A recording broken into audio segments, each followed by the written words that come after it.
Welcome back to my channel. Today let's see problems on exercise 2.3 related to NCERT textbook, and this chapter is from polynomials. So already I have done the first main, so those who have not seen, you can see in the previous video. So now let's see how to solve the second question.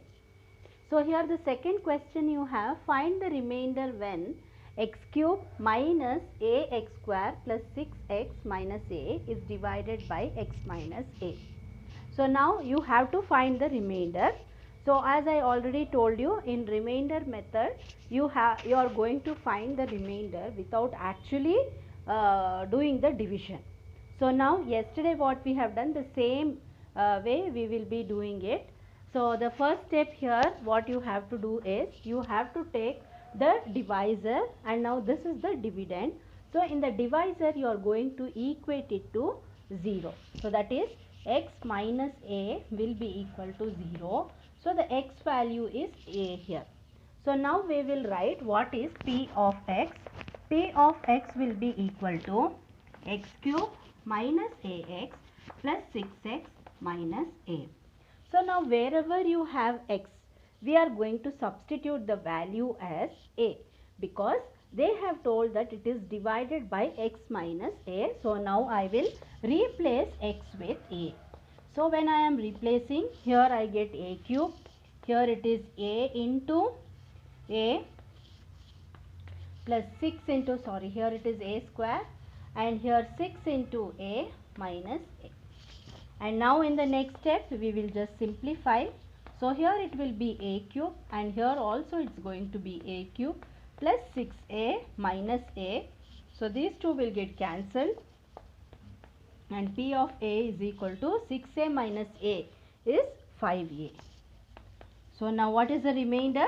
Therefore the remainder here is 5a.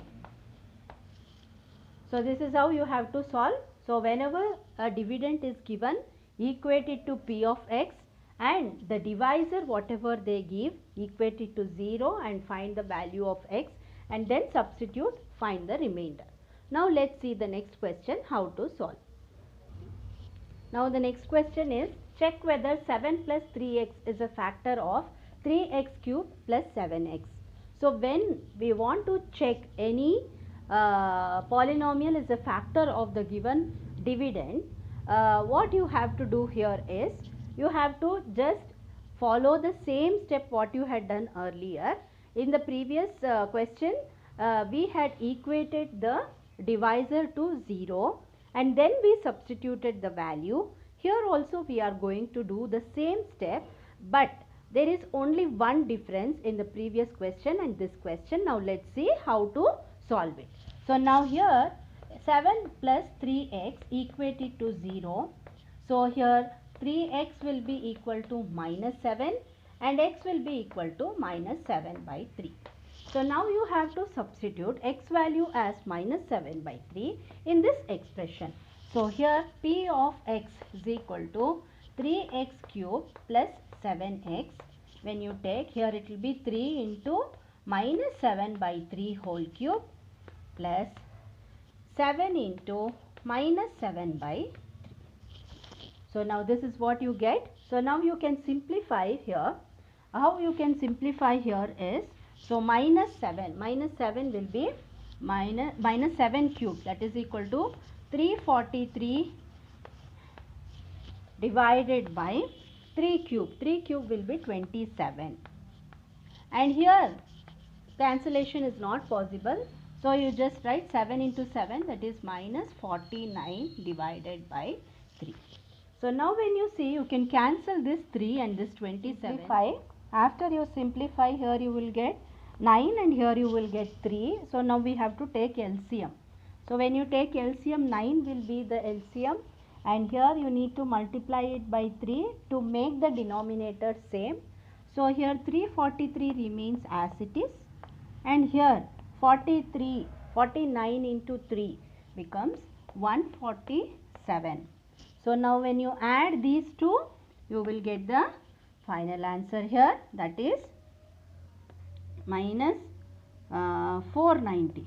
Minus 490 divided by 9 you get, right? So when you do minus 490 divided by 9, here this is the remainder what you are getting. Now the question is, check whether 7 plus 3x is a factor or not.